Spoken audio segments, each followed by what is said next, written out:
ایک دفعہ انگلی کے اشارے سے ابو لہب نے کہا تھا نبی پاک کو آپ کا ہاتھ ٹوٹ جائے، اللہ نے فرمایا تبت یدا ابی لہب و تب، تو کہتا ہے میرے نبی کا ہاتھ ٹوٹ جائے تیرے دونوں ٹوٹ جائیں گے۔ اور سنو ابو لہب کا حال کیا ہو۔ ابو لہب کا معنی ہے ابو لہب شولوں کا باپ، لہب شولوں والا۔ کیا مطلب؟ ابو لہب اتنا حسین و جمیل تھا کہ اس کے جو رخسار تھے شولوں کی طرح چمکا کرتے، اتنا خوبصورت تھا، لال سرخ رنگ تھا، خوبصورت آدمی۔ عرب میں جب غربت تھی تو اس کے گھر میں اس وقت بھی 2 اینٹیں سونے کی تھی، اتنا مالدار آدمی اور سردار تھا سارے مکے کا۔ لیکن نبی پاک کی بے ادبی کی، تمہیں پتہ ہی نہیں کہ رب دنیا میں سب سے زیادہ ناراض ہی اس سے ہے جو اس کے رسول کا بے ادب ہے، سب سے زیادہ ناراض ہی اسی سے۔ ابو لہب نہ گیا بدر کے موقع پر، ڈر گیا، کہنے لگا میں نے نہیں جانا، مکے میں رہ گیا، نہ گیا جہاد کے لیے، مسلمانوں کے خلاف نہ نکلا۔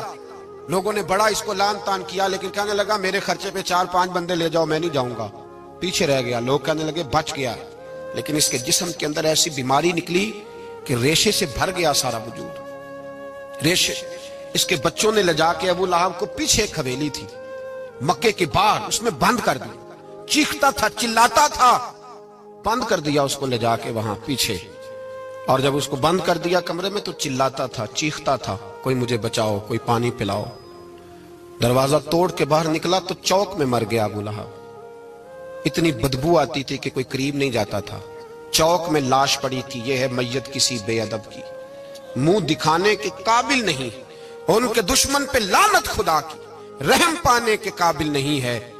چوک میں لاش پڑی ہے، تبت یدا ابی لہب و تب، چوک میں پڑی ہوئی ہے، کوئی قریب نہیں جاتا۔ اس کے بیٹوں سے لوگ جا کے کہنے لگے تمہارا باپ تھا، شرم کرو۔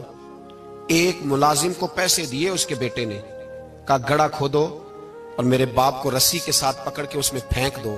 ایک گڑھا کھودا مکے کی گلی میں اور رسی کے ساتھ پکڑ کر، رسی کے ساتھ باندھ کر اس کی ٹانگ کو گھسیٹ کر اس گڑھے میں ڈال دیا، اوپر سے مٹی ڈال دی، بدبو کا وہ ڈھیر بند کر دیا۔ ابو لہب مکے کا سردار تھا، پر جانے کہاں مردود دفن ہے۔